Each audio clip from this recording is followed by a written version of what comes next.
Everybody, welcome, good evening. It's good to see you all here at the Melbourne Brain Centre for the ICT for Life Sciences Forum presentation. My name's Jeff McIntyre. I'm a researcher at NICTA, and which is based here at the University of Melbourne. I'll just give you a little bit of information about the ICT for Life Sciences Forum for those who haven't been before. It was established in 2008 to bring together in Melbourne those members of the community whose research is at the intersection of the life physical sciences and to outreach the community that is interested to learn more about how the life sciences research and engineering converges. And it is changing the way we undertake science, improving our understanding of medical and life sciences phenomena and delivering improved health to the community. This evening, I'm very pleased to have the opportunity to introduce someone I've worked with for slightly over a year now, Associate Professor Chris Hovens. Chris was awarded his PhD in 1992 for work he performed at the Ludwig Institute of Cancer Research in cloning and analysis of the receptor tyrosine kinase under the supervision of Drs. Andrews Wilkes and Ashley Dunn. He then took up a postdoc position with Professor Walter Schaffner at the Institute for Molecular Biology in Zurich, where he led a small team which discovered one of the first tissue-specific transcriptional coactivator proteins, BOB1/OBF1. In 1995, he moved to the Institute for Medical Virology in Zurich for a stint as an independent group leader until 1998, where he came back to Australia to set up a group in the Department of Surgery at the University of Melbourne. In 2001, he was promoted to Senior Research Fellow in the Department of Surgery, and then in 2005 was appointed Director of the Prostate Cancer Research Centre in the Departments of Urology and Surgery at the University of Melbourne and Royal Melbourne Hospital. He has worked on the functional characterisation of the spread of tumour suppressor proteins and made the discovery of a new tissue-restricted member of the family EVE3. His recent work concerns the co-discovery of a small water-soluble inhibitor of the PI3 kinase AKT pathway, which has been extensively characterised in in vitro, and in vivo models of prostate and brain cancer, for which he has a number of international patent applications and has founded a company, Valacor Therapeutics, to commercialise this discovery. His most recent work has focused on identifying the molecular mechanisms driving lethal prostate cancer, which he'll tell us a little bit about tonight, and clinical biomarkers for the detection of lethal prostate cancer. So please join me in welcoming Associate Professor Chris Hovens.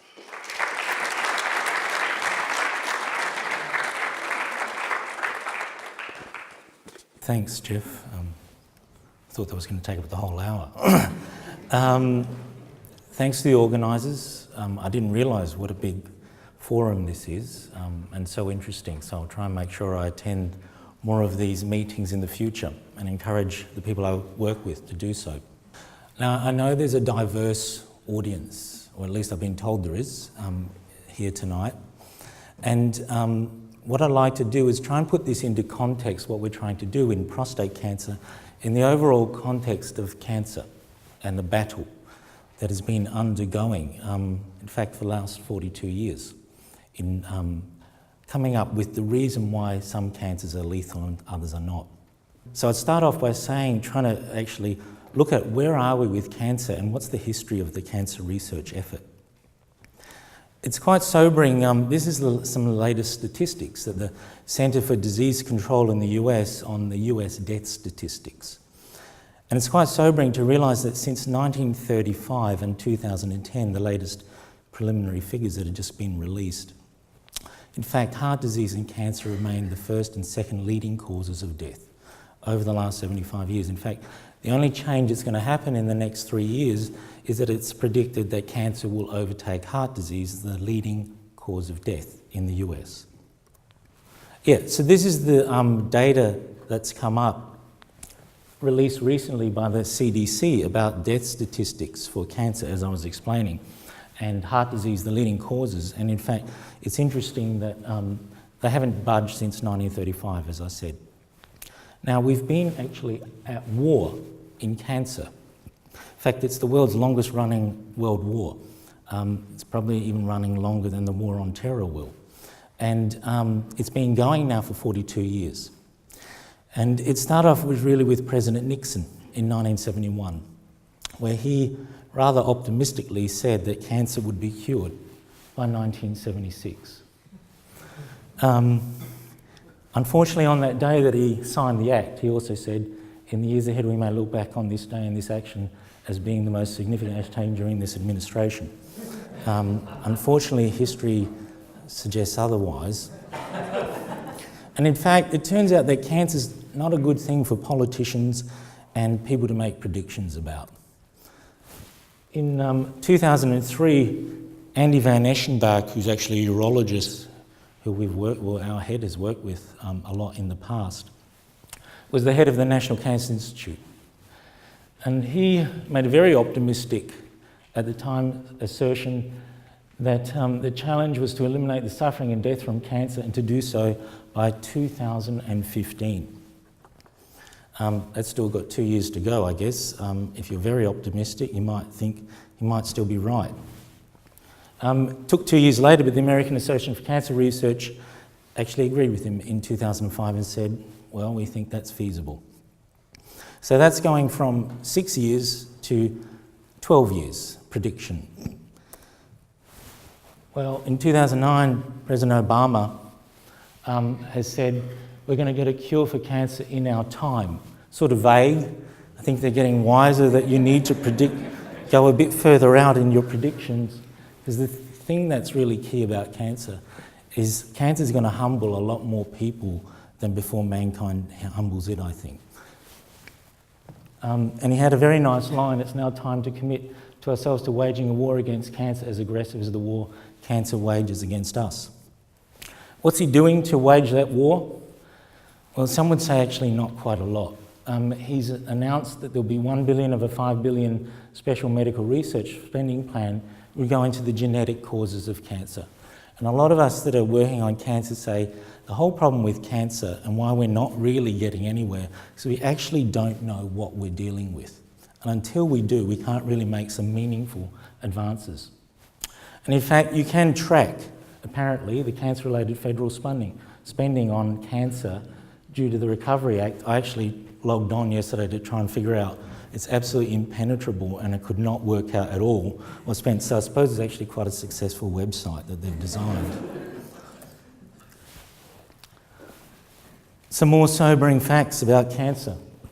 Since Richard Nixon set up that War on Cancer Act in '71, the National Cancer Institute in the US alone, which currently employs 4,000 individuals, has received funding of $105 billion. There's actually countless trillions, if you add it up, and I don't think anyone can, that's been spent on cancer research, let alone treatment, in the last 42 years. 12.9 million new cases were diagnosed worldwide in 2009. This is actually projected to go to 27 million, including 17 million deaths by 2030. What we know about cancer is that people that die of cancer die from metastases. So the key is actually predicting who's going to metastasize and who won't. In fact, across all solid tumours, that's the key. With breast cancer, only 20% of those that have got metastatic disease will actually live 5 years or more, which has barely changed since the war on cancer began. With colorectal, it's only 10%. The tumour we're going to talk about tonight, prostate cancer, it's barely budged. 30% only with metastatic disease will be alive at 5 years. And in lung cancer, it's probably the worst of all of the major cancers, still under single digits survival at 5 years if you've got metastatic disease. And here's something sobering article from the New York Times, where they're actually age standardising the data per 100,000 individuals, which is probably the most effective way to look at death rates. And since 1950 to 2005, overall, only a 5% decline. And this is in comparison to other diseases where there's been very major reductions. Cancer is clearly one of the most biggest and difficult medical problems there is. But why is that? Well, what I want to focus on tonight is prostate cancer. And we would argue if you're interested in cancer, you need to be interested in prostate cancer. Prostate cancer in the Western world has, as I said there, a tsunami of cases, and it's only going to get bigger. It's already since 2004 the number one diagnosed cancer in the Western world. Figures just from the US, nearly 250,000 individuals are diagnosed every year. That's remarkable considering only half the population can get this disease. That equates to 30,000 deaths. That immediately tells you that the majority of prostate cancers are not deadly. That's really the clinical dilemma that everyone's facing. But the prostate actually is the most cancer-prone internal organ, bar none. Why is that? We don't know. So the treatment for it, if it's localised, it's surgery or radiation, remove it in toto. That, if it's still localised in situ in the prostate, will cure you. If, however, it isn't, it won't. If it's advanced, that is, it's spread outside the prostate, we can treat with hormones and ultimately chemotherapy. And there's more second and third line agents for both hormone therapies and chemotherapies that can prolong your survival incrementally. And in the US, there's about 50,000 patients a year treated with systemic therapy of one option or another. Prostate cancer, actually, we would argue we don't need to detect more. There's already a tsunami of cases. What we need is to be able to discriminate who's going to get lethal disease. And in fact, PSA, which I'm sure you've heard of, is much maligned as a marker for detection of prostate cancer, but it is undeniably an excellent marker for your disease progression once you have it. And typically what you see here is a patient with the line in red there of the PSA as they progress through the disease. PSA is rising, they haven't been treated with anything. Eventually that triggers treatment with hormone agents. Counterintuitively, they're more like anti-hormone agents rather than a hormone agent itself. And that will typically cause a decline in PSA, showing that the tumour actually is regressing commonly. But ultimately, in every single case, that will come back, the disease, into a phase we call castrate-resistant prostate cancer, CRPC. If it doesn't come back, it's because you've died of something else in the meantime. The other problem with prostate cancer that bedevils the clinical staging of patients when they first present is that it's typically multifocal. That is, it's not uncommon at all. In fact, it's one of the most common, most common cancers with multifocality, that you have different foci within the prostate, all when a patient presents, and all of them can be quite distinct pathologically. Some are high grade, some are low grade, some are in between. They're all coexisting, all separate. And here we have a prostate that's been removed and pathologically sliced up by our very good collaborators, Tissue Path, who are specialist uropathologists, and each of those colours there represents a separate foci and a separate grade of cancer. And typically on our bank, when we look back, we have a large bank, more than 1,000 cases now banked. The average number of foci in a prostate is about 3.5. With prostate cancer, currently, and has been the last 40 years, it's all about making the Gleason grade. The pathological grading of cancer, it was initially, is what determines your treatment regimen. And it's staged in effect in 5 different levels. The ones that are really only important these days are Gleason grades 3, 4 and 5. On the left there we have the typical glandular structure of the prostate. The prostate is a gland. It secretes things into the blood and into the seminiferous vesicles. And as cancer progresses, that glandular structure is typically destroyed and reduced, and you get this hyperproliferation initially and then frank adenocarcinomas at the end. The problem is that we know that grades 4 and 5, at least in Australia, need to get treated, and a Gleason grade 3 or less, though we don't really use less than 3 anymore, probably can, all things being equal, be just watched. The problem is when it gets to the edge, when something's not quite 3 and not quite 4. It's all very subjective.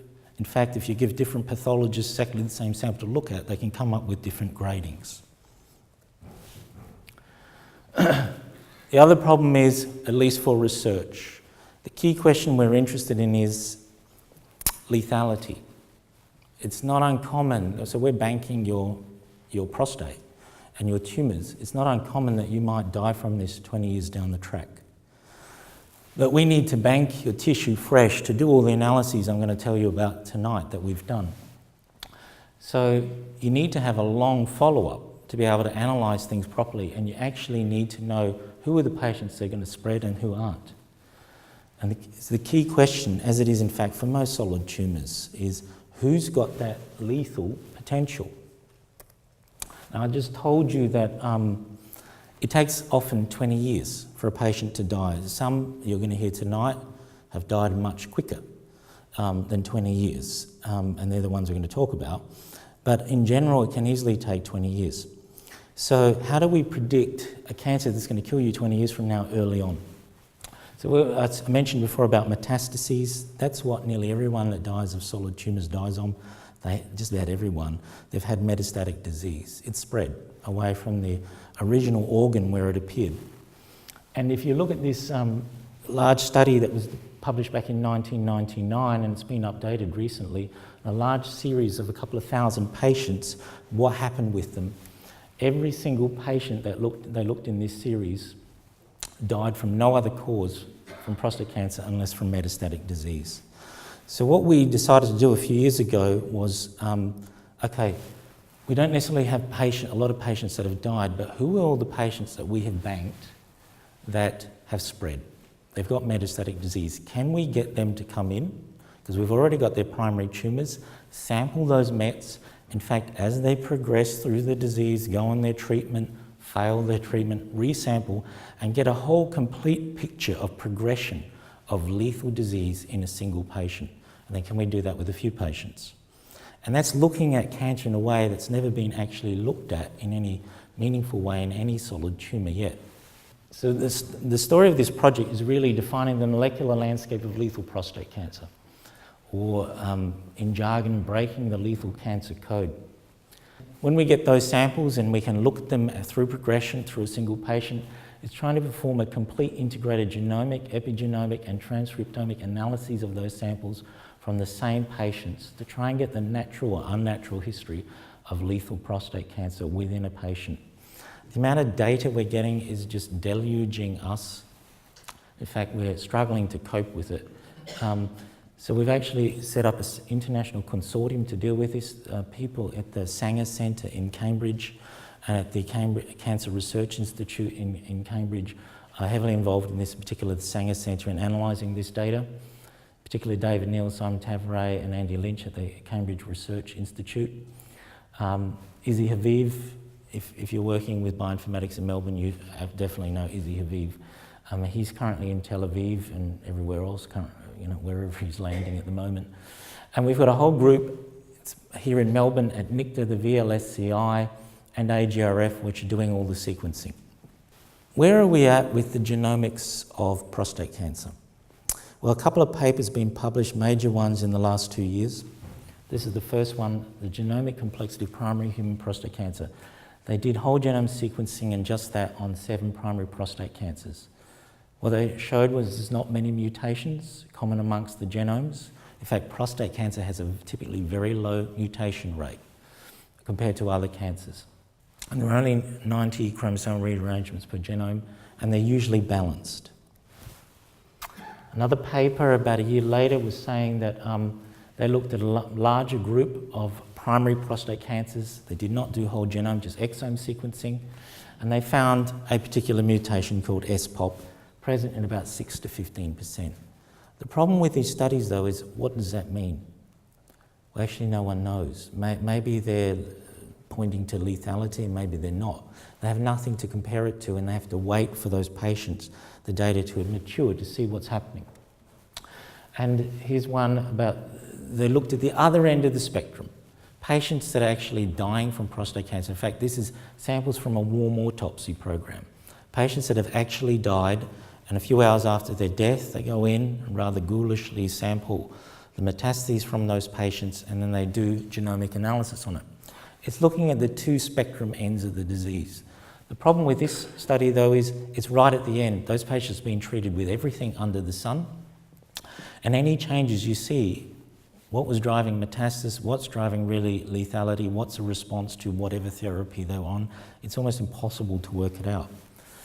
However, they also confirmed that there's a very low overall mutation rate in prostate cancer. But it was exome sequencing, not very deep analysis.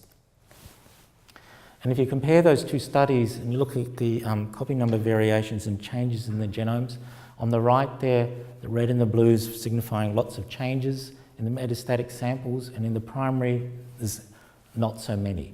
And what that immediately tells us, there's a lot of changes that are appearing in that sample, but we would argue they're incorrectly labelled. Yes, they're metastatic, but they're actually resistant to every therapy under the sun, including even radiation. So the changes you see there, is that really what's driving metastasis, in fact lethality, or is it in response to a therapy, whatever it is? And typically in those patients, there are all sorts of different therapies. We argue that the biology to try and solve this problem influences the clinical context. In the history of a prostate cancer patient, you've got localised disease on the left, the black spot, your tumour in the prostate. That eventually, in some cases, will metastasise to lots of spots around the body, and prostate cancer, for reasons also unknown, preferentially spreads to bone. And ultimately, that will lead to death.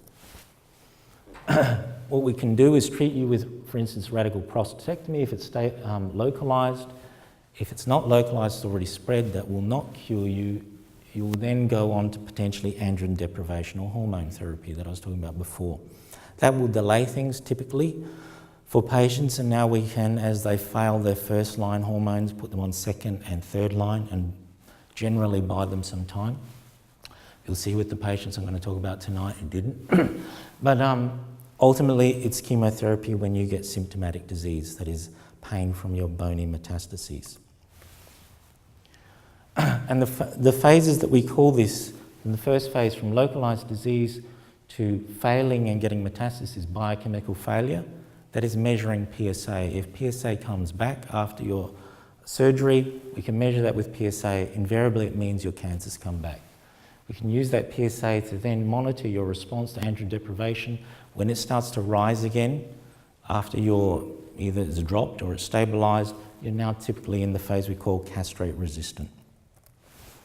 Where are the studies I talked about mapping here? Well, we've got studies at the start and at the end. Question mark is, how do you go from localised disease to mets to death? And at the moment in prostate cancer, no one knows. It hasn't been reported. So what we were trying to do is fill in the gap here. At separate time points, look at paired primary and met samples, and then those paired met samples as they progress, and try and fill in the gaps for individual patients. Obviously, we cannot do this with many, for a lot of reasons, one of which we haven't got the funding to do it. But then try and get it, at least in some patients, can we get the real reason what's going on, why they actually died? So our objectives are to obtain paired primary and metastatic prostate cancer at different time points, under different treatment conditions, and then do the deepest analysis that's possible on those samples.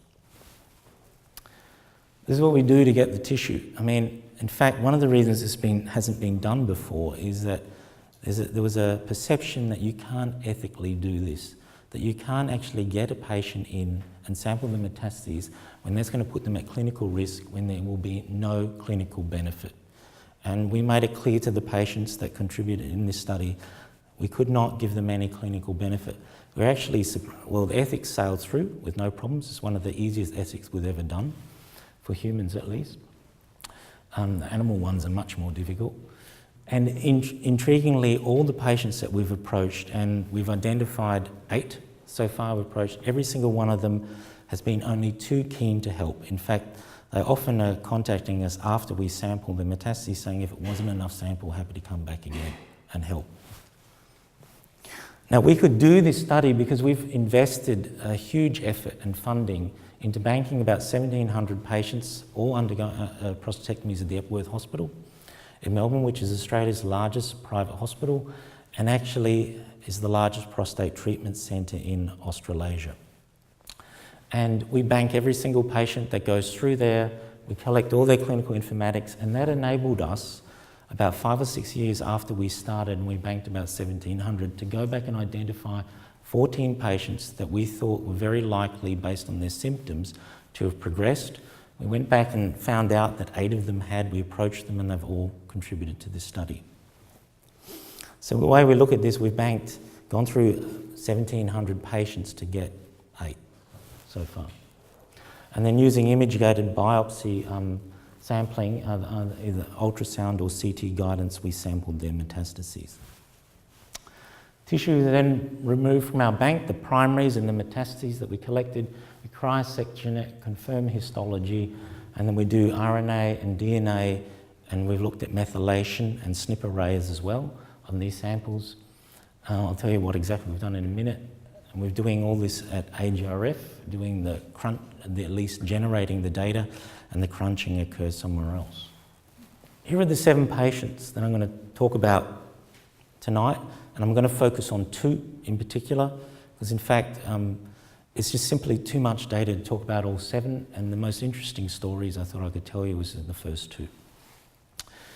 4 of those patients we got in for a non-therapeutic sampling, so we brought them in especially to do this. We do this at the Royal Melbourne Hospital in the radiology department with our interventional radiologist, in particular Prameet Phal, who's been fantastic at doing this.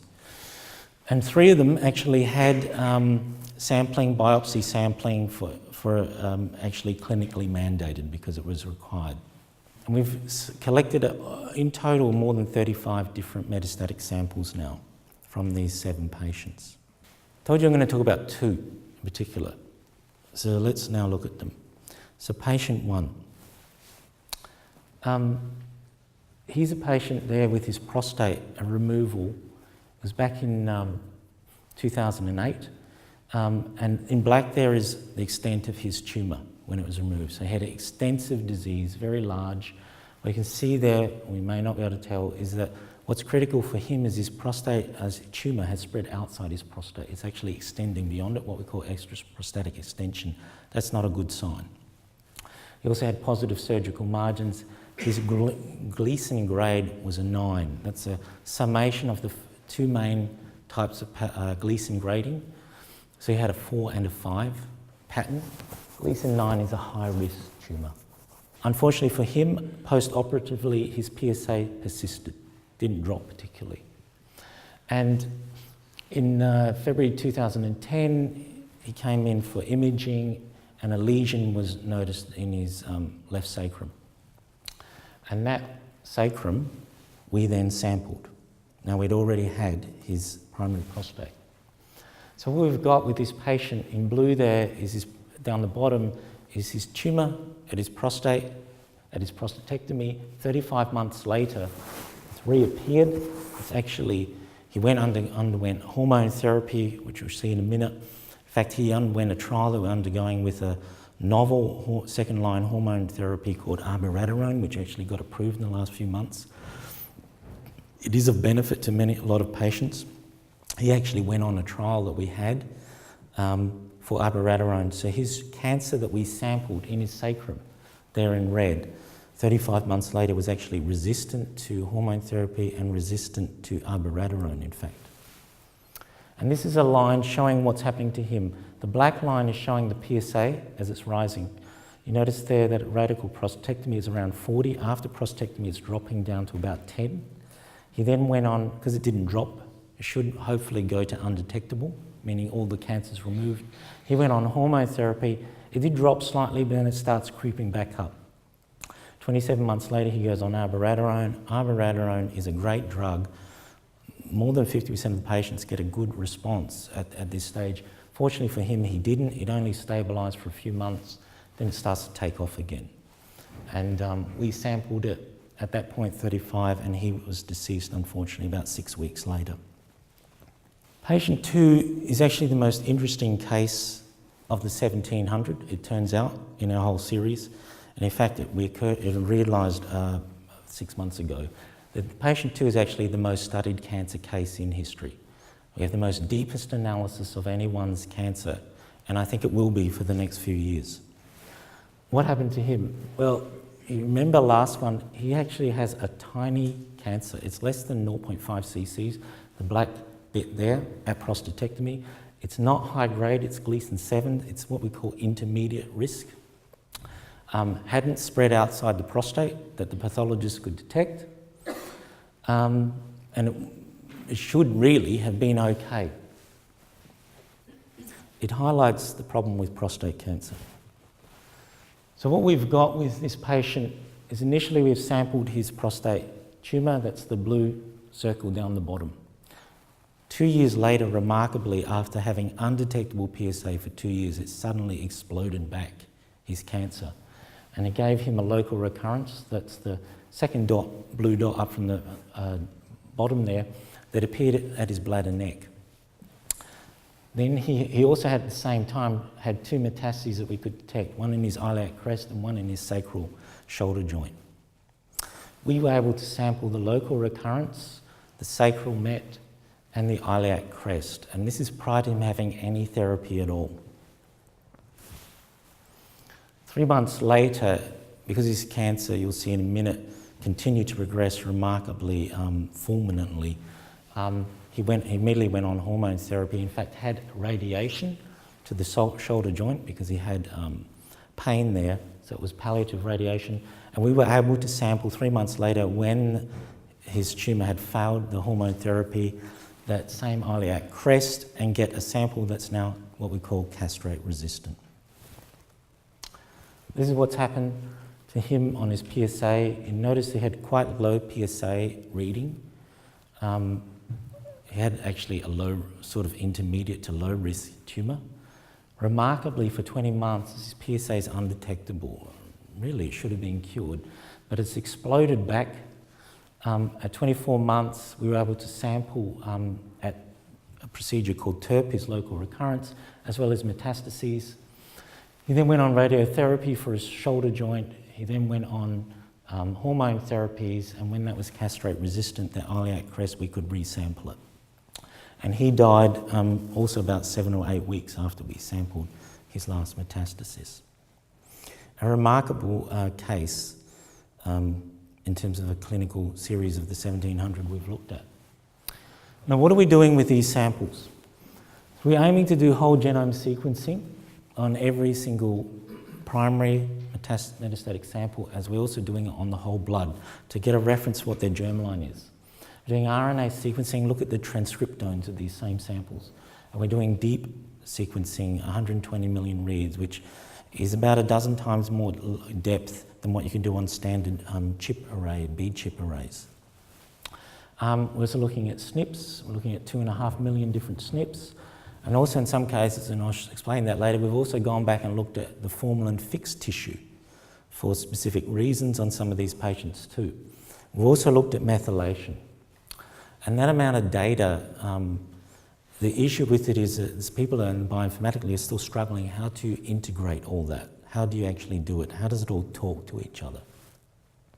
Okay, so if we're looking now at patient 1 and 2, so this is a schematic table showing a snapshot of the differences. We've got the depth of the sequencing. This is the whole genome sequencing, the depth of coverage we're looking at, the percentage of tumour that was determined bioinformatically in those samples. We're looking at the number of short nucleotide variants, as well as indels and breakpoints. The first thing that struck us is if you look at patient 1, he seems to have a hell of a lot of mutations. So 35,000, 64,000. You can immediately compare this to patient 2, where it's an order of magnitude lower.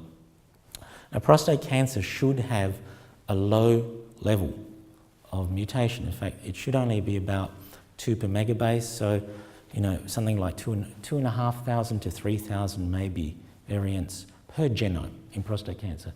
Patient 1 has a log-fold higher. If we actually plot up what's going on with his mutation, just the raw mutation, and this is work that's currently being analysed at the Sanger Centre, who are specialists in subclonality, and are actually very excited about looking at these samples. You see that his tumour has more than 26,000 mutations compared to his germline, his blood. And that's given rise to what we call a most recent common ancestor that drove both his primary cancer and his metastasis. And in his primary cancer, it's complicated. We're simplifying it for you tonight. 70% of the cells in his primary cancer are of one type. They have about 9,500 extra mutations to the most common recent ancestor, but the metastasis has diverged and it has incredibly another 40,000 mutations away. And what it's telling us is that 70% dominant clone in his primary was not the precursor or driver of the metastasis. The other clone that's at 30% was. I'll get back to that later. So when you see this number of mutations, it's what you typically would call a hypermutator phenotype. What drives massive amounts of mutation in a cancer? Now what we know is the primary tumour that we sampled, and I'm going to show you a map so you can conceptualise it in a minute, is not the cancer that drove his metastases. In fact, the primary that we sampled was the highest risk cancer that he had. It was the highest Gleason grade. It didn't actually cause metastasis. And there's actually little overlap between his primary mutations and the local recurrence and the metastasis. In fact, initially we thought there's actually no similarity almost at all between them. Where did the Mets come from? So to try and piece through what's going on here, we're looking at now a circus plot. And what this is on the outside, you can see all the different chromosomes numbered up, and we're looking at copy number variations across them, whether they've either lost regions of the chromosomes, gained them, duplicated them, they're either black in normal, or there's a loss of heterozygosity, one of the alleles lost. And we can compare that visually. It's handy to compare it visually, what's going across. So if we compare now the local recurrence, in effect the first metastatic type of tumour that he had, and his primary and his fresh, you see there's not a lot similarities between them. If you actually go through, there's very little regions where they're similar. If we put in though the castrate-resistant iliac met, that actually is the metastasis that we sampled last. It's actually the most closely related of all the tumours to, they're the two that are most related in the 6 different samples that we've got of this patient. The end stage one and an early stage metastases are the most related, remarkably. That made us go back, or Matt Hong at least, the students has been one of the drivers of this project, to work out, okay, his metastatic cancer, the lethal one, actually hasn't come from the primary cancer that we thought was the highest risk. That's actually what we call C1 here. That's what we sampled. It doesn't look at all like that's what the Mets came from. So Matt went back to the formalin-fixed tissue, and we've done copy number variation analysis on all those samples. We've taken benign samples, regions from D, C2 and C3. What's remarkable about D, that's another focus of his tumour, which was in a region called the transition zone, and it's uniformly Gleason 3, so low-risk tumour. And in fact, C2 was low-risk region of the same tumour. It was variable.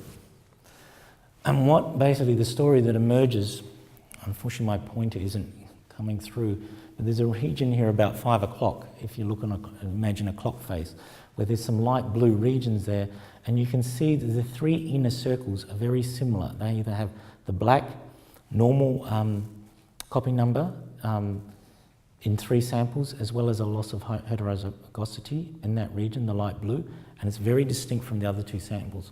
What are those samples? Well, they are the samples sampled at region D, the sample region at C2, and the castrate-resistant iliac met. That means that the metastasis is actually derived from his low-risk tumour, the Gleason 3, not the high-risk stuff. The greatest number of overlaps and mutations is remarkably between the local recurrence early on in the piece and his castrate-resistant metastasis right at the end, and not with the other 2 metastases that had appeared earlier and that had never seen any therapy. So the local recurrence hasn't seen any therapies, the iliac metastasis has seen them all, and yet they're the 2 most similar genomically, and in fact distinct from the other metastases. I was trying to add up some numbers on the fly about why is it so difficult with cancer and breaking this code. We know that the genome, the whole genome sequencing, well, it's only 3.9 but 10 to the 9 bases, so 3 gigs. It always still remarkable to me why when we do our sequencing, instead of having 3 gig file, we end up with a 300 gig file. Somehow it takes us another 100 times the amount of information for us to extract to actually get down to what it really is. And that actually, I think, is saying what's the real problem, part of the problem in cancer research. We've also got the transcriptome. It's anyone's guess how many different transcripts there are. Some people's guess is 1.3 by 10 to the 9, so almost as big as the genome. So that's different transcripts, that's the base size that we have to cover. When you get to proteins, it's a completely different level. I noticed the Human Proteome Project is about to take off, a $1 billion effort. It's supposed to take 10 years. It's estimated there's about 1 million different protein variants in a cell, theoretically. The human proteome sample is going to look at 25,000 of them. And I think it's highly debatable whether they'll ever be able to analyse all 25,000, because actually a lot of those 25,000 cannot be made in sufficient levels for analysis. They'll have to solve that first. So if we look at the complexity of a human cell, add them all up, 3.3 by 10 to the 24. But then in a small tumour mass, 1 billion cells. So the simplistic theoretical complexity of a tumour, if we just take a moment in time and just look at it statically, it's 3.3 by 10 to the 33. And that's not taking into account all the interactions. And it's estimated any protein, maybe 1,000 other proteins it can interact with. And then you've got microRNAs and everything else. No one really knows. And so I've read some sort of an estimate. The complexity, theoretically, in a tumour mass, around 10 to the 80. Now that sounds like, that number reminded me of something that I'd read previously. And, 70 years ago there was another war and another code to break. So in 1943 the Allies were trying to overcome the U-boat threat.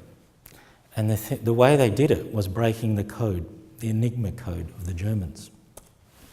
And it's remarkable, but the Enigma machine is really interesting, that the Germans were using predominantly, but others were as well.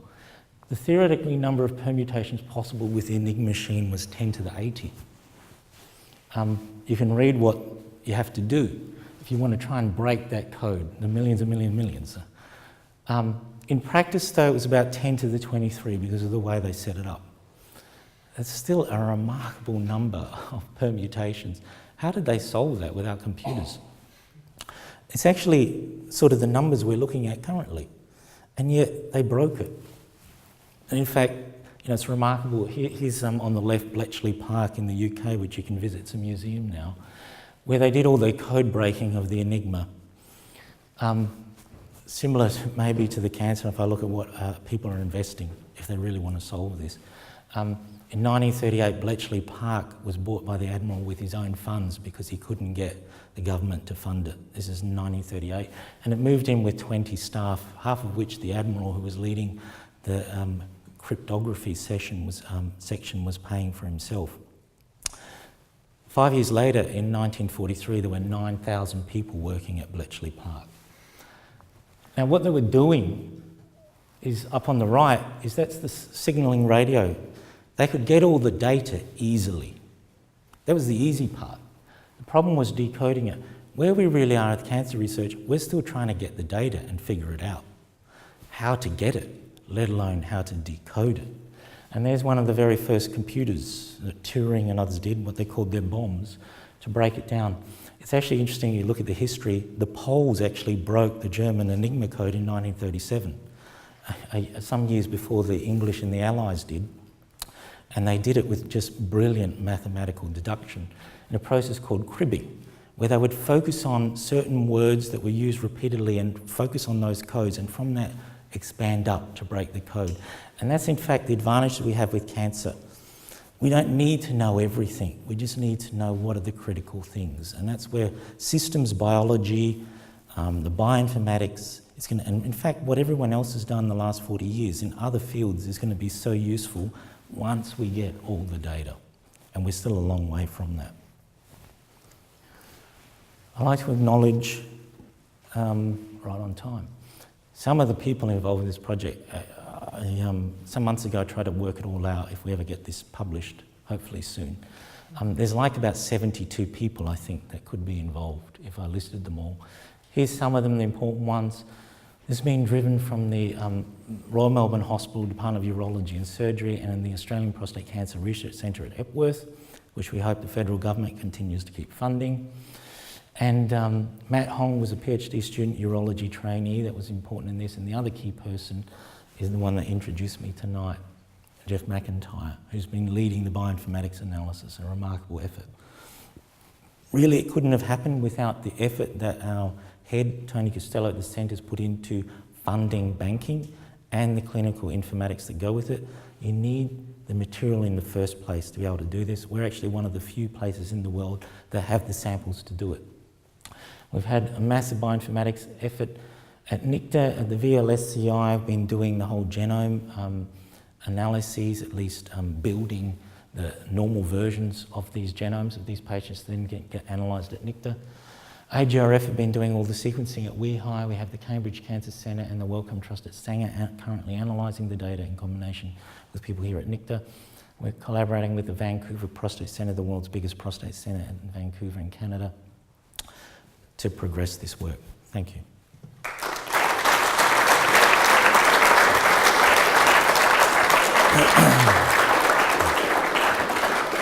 Without the forum sponsors, none of this would happen today, and we're very grateful for their efforts and contributions. So it's the Melbourne School of Engineering, University of Melbourne, the Bionics Institute, Phillips Ormond Fitzpatrick, the Melbourne Convention Bureau, IBM, Melbourne Health, Monash Biomedical Imaging, Monash University, RMIT University, NICTA, Bionic Vision Australia, Victorian Life Sciences Computation Initiative, CSIRO, the Bio21 Cluster, St Vincent's Hospital, the Centre for Neural Engineering, University of Melbourne, and ANSTO. And thank you all for coming tonight.